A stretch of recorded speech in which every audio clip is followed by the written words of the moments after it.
Oui? Tiens, c'est pour toi. Merci. Dis, c'est quoi ce texte? C'est le script qu'on t'a préparé pour ta prochaine vidéo. Ah, merci de me prévenir. Ben voilà, t'es prévenu maintenant. Eh oh, mais ça parle d'acheter une voiture d'occasion, comment ne pas se faire arnaquer? Ben oui. Mais j'y connais rien, moi, en voiture. Je peux pas plutôt parler de comment choisir une niche ou comment déguster un os à moelle? Non, tu lis ton texte, c'est tout. Et mon libre arbitre dans tout ça, tu en fais quoi? On s'en bat les Merci les copains, c'est sympa. Bon, allons-y alors. Comment choisir sa voiture d'occasion?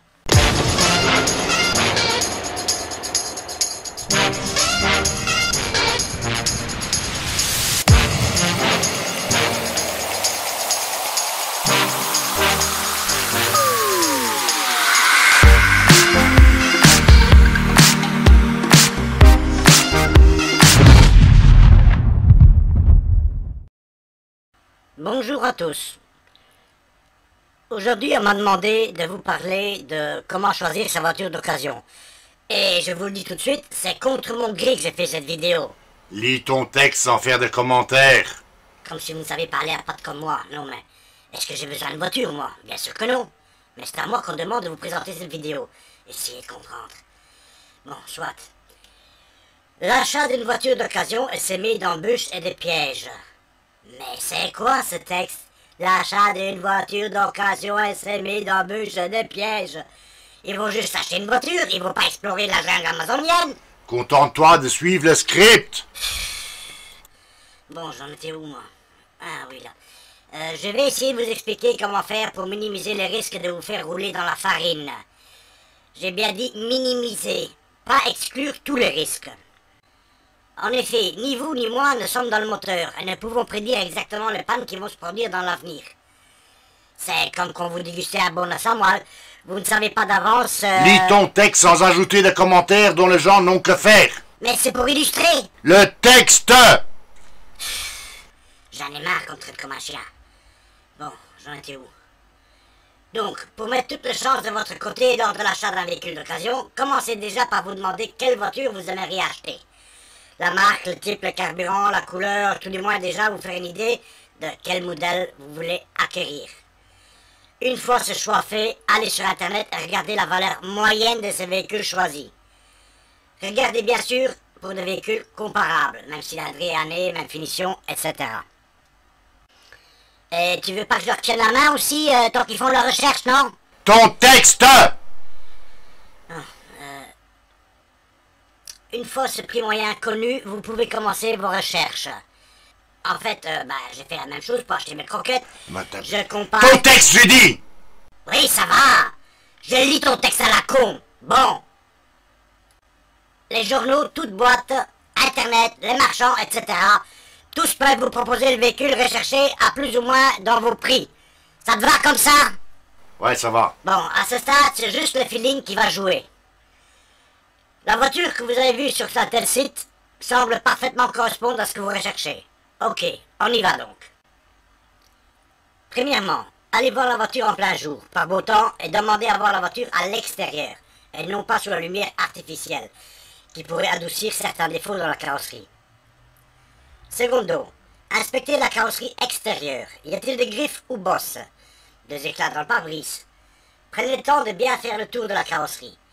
Bien sûr, une voiture de 15 ans vendue pour 1500 € ne sera pas dans le même état qu'une voiture de 5 ans vendue à 15 000 €. Restez logique tout de même. Les petites griffes qui n'accrochent pas quand vous passez votre ongle dessus pourront facilement disparaître à l'aide d'un bon polish. Si votre ongle accroche, une retouche de peinture sera nécessaire, et ça coûte un max. Et si vous voulez impressionner les petits caniches du coin... Elliot, tiens-toi-en au texte, rien qu'au texte. Bon, soit tu me laisses m'exprimer comme je veux, soit tu l'as fait toi-même ta vidéo. C'est comme tu veux. Bon, ok, mais n'exagère pas. Merci. Non mais, faut pas laisser faire. Faut tirer sur la laisse de temps en temps pour se faire respecter. Après tout, c'est moi la star ici. On continue donc. Un impact important ou une fêlure dans le pare-brise coûte rapidement des centaines d'euros. Un petit impact peut être réparé s'il n'y a pas de saleté dans cet impact. En somme, si l'impact est récent. Cela revient environ à 125 € tout de même. Regardez aussi si vous voyez des différences de teinte dans la peinture, signe possible d'une réparation suite à un accident. Vérifiez l'état général de la peinture, est-elle terne, y a-t-il des éclats? Regardez si l'espace entre les divers éléments de la carrosserie est égal. Si l'espace entre le capot et les ailes est vraiment inégal, cela aussi peut signifier que la voiture a été accidentée. Idem pour les portières avant, les portières arrière et le coffre. Ouvrez les portières, tenez-les à deux mains, l'une à l'intérieur et l'autre à l'extérieur, et faites un mouvement du bas vers le haut. Les portières ne doivent pas bouger de plus de 1 ou 2 mm. Troisièmement, passez ensuite à l'étape de la recherche de rouille. Les points importants à vérifier sont les bas de caisse et les passages de roue. Servez-vous de vos doigts pour bien inspecter et voir si la peinture cloque ou pas. Une cloque sous la peinture est signe que la rouille est bien installée. Regardez à deux fois si des éléments ont été passés au goudron ou au dinitrol. Voyez cette peinture élastique rugueuse. Si elle vous paraît trop récente, méfiez-vous. On ne protège pas un bas de caisse si on veut vendre sa voiture, sauf si on veut masquer certaines choses. Donc, méfiance. Quatrième point. Vérifiez l'état des joints et surtout ceux autour du pare-brise et des vitres fixes. Pourquoi? Parce qu'un joint déchiré ou usé pourrait laisser passer l'eau. Et un joint sur une vitre fixe est difficile à remplacer et peut vous coûter également des centaines d'euros. Les joints des portières sont relativement moins chers et plus faciles à remplacer, donc moins de frais éventuels à prévoir. Cinquième point, regardez aux pneus. Ils doivent être identiques par essieu, ce qui veut dire que les deux pneus avant doivent être identiques, tout comme les deux pneus arrière. Donc, même marque, même taille et même indice de vitesse. Vérifiez l'usure des pneus. La limite autorisée en Belgique est de 1,6 mm minimum. Cette distance est visible sur le témoin d'usure présent sur chaque pneu. Si la bande de roulement effleure le témoin d'usure, il est temps de changer vos pneus. Un pneu neuf a une profondeur de sculpture comprise entre 8 et 9 mm. Regardez en même temps comment les pneus sont usés. L'usure est-elle régulière sur toute la largeur du pneu? Sont-ils plus usés à l'intérieur ou à l'extérieur?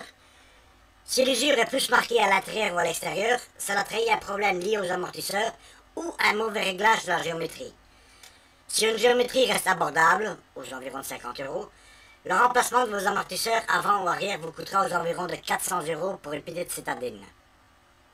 Attention, 400 € pour la paire d'amortisseurs, donc soit l'avant, soit l'arrière. Sixième point, tant qu'on est sur les roues, vérifiez l'état des freins. Une inspection visuelle, si elle est possible, peut déjà vous donner quelques renseignements importants. Vérifiez les disques de frein. S'ils ont un bec assez marqué, ce qui veut dire qu'ils ont une bordure à l'extérieur, vous pouvez déjà penser à les remplacer, et cela aussi a un certain coût. Si les disques sont rouillés, cela signifie simplement que le véhicule est resté un moment sans rouler. Cette rouille disparaîtra dès que la voiture roulera de nouveau. Rien de grave. Toute fissure dans le disque ou tache de surchauffe est mauvais signe, et surtout vous obligera à ouvrir votre portefeuille. Les plaquettes sont quelquefois visibles par l'extérieur. Vérifiez qu'il reste de la matière sur cette dernière. Septième point. Regardez l'état des optiques. Les phares ne doivent pas être ternes et les feux arrière ne doivent pas être fissurés. Vérifiez également qu'il n'y a pas de traces d'humidité dans les phares et feux arrière. Ceci est un point important. Un phare peut coûter plusieurs centaines d'euros. Mais attention, on peut aussi restaurer certains phares. Allez donc voir notre vidéo à ce sujet. Huitième point. Ouvrez le coffre ou l'ayon arrière et soulevez la moquette pour regarder l'état de la carrosserie. Une moquette humide est signe de l'infiltration d'eau. Soulevez la roue de secours au besoin. Regardez après les traces de rouille. Et ne vous laissez pas avoir par une explication comme celle que Bobon a laissé tomber sa bouteille de tisane dans le coffre.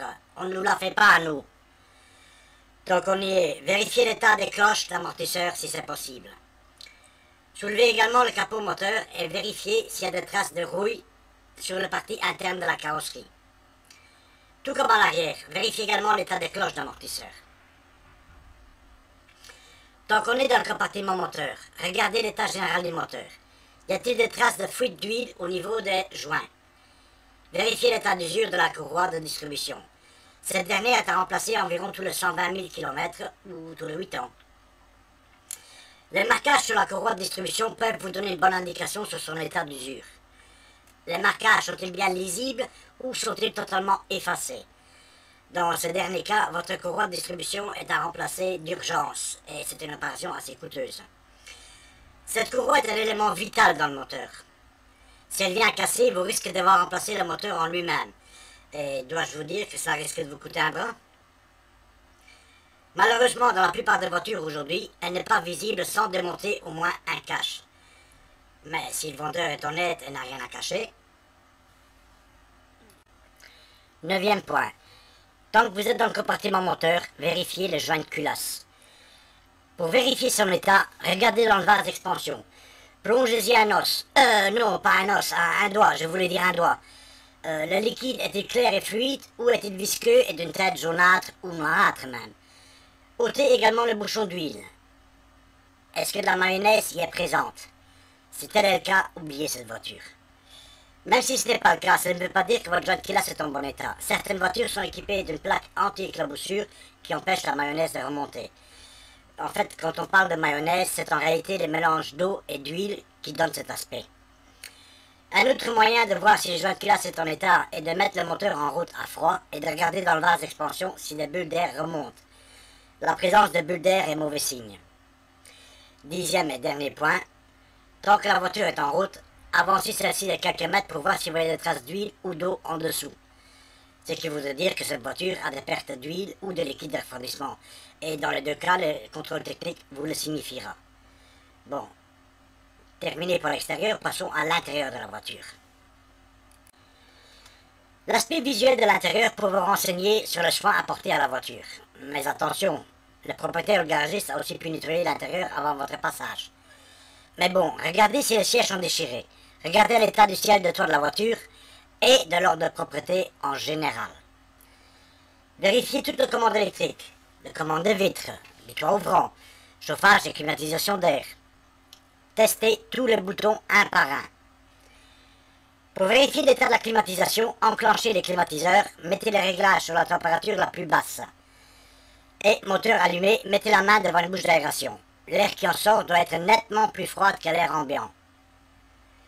Regardez si les rétroviseurs sont réglables de l'intérieur. Sont-ils fonctionnels?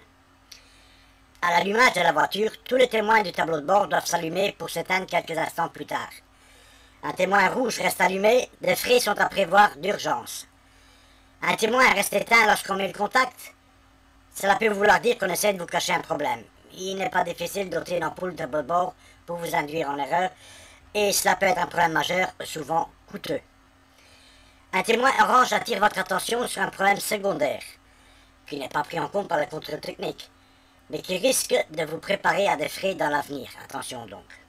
Passons à l'essai sur route. La voiture doit rouler en ligne droite quand vous lâchez le volant, aussi bien en accélérant qu'en freinant. Bien sûr, ce test est à faire sur une route plate. Idéalement, allez sur une place, un parking ou une route secondaire peu fréquentée. Faites attention aux chiens qui traversent, et accessoirement aussi aux gens qui passent par là. Bon. Ce qui importe, c'est que la route doit être plate. La direction ne doit pas avoir de jeu anormal. Braquez à fond et avancez lentement. Cela doit se faire sans bruit. Lors du braquage, un clac-clac-clac à l'arrière vous avertira qu'il faut changer de roulement.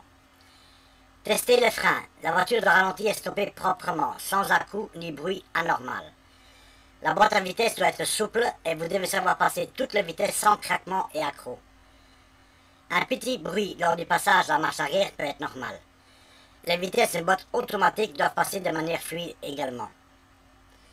Si l'ancien propriétaire a en sa possession un carnet d'entretien et de factures, c'est un bon point en plus. Le contrôle technique vous donnera également des indications précieuses. Regardez aux remarques non sujettes à réparation immédiate. Le contrôle technique doit être le plus récent possible. Un contrôle technique de 2 ou 3 ans ne vous donnera pas d'indication quant à l'état actuel de la voiture. Ce résumé ne vous mettra pas entièrement à l'abri de problèmes ou de panne, mais il sera limité grandement le risque de vous faire avoir. Bon, moi je vous dis à la prochaine fois. Si cette vidéo vous a plu, laissez-nous un pouce bleu, très important pour être bien référencé par YouTube. Abonnez-vous, laissez un commentaire et partagez en masse. Ça ne vous coûte rien et cela nous aide beaucoup pour pouvoir continuer. Merci à tous, bye. Bon, moi je retourne dans ma niche et je vais me regarder dans Bon Samuel. Est-ce que j'ai des problèmes pour me déplacer, moi? Bien sûr que non. Ah, Tant que je suis au chaud et que ma gamelle est bien remplie, tout va bien. Vous les humains, vous créez des problèmes inutiles et stupides. Allez à pied, vous n'aurez pas de mauvaises surprises. Il est plus facile de choisir une bonne paire de chaussures qu'une bonne voiture. Et en plus, je préfère marcher une bonne chaussure que de courir après une voiture. Non mais c'est du n'importe quoi.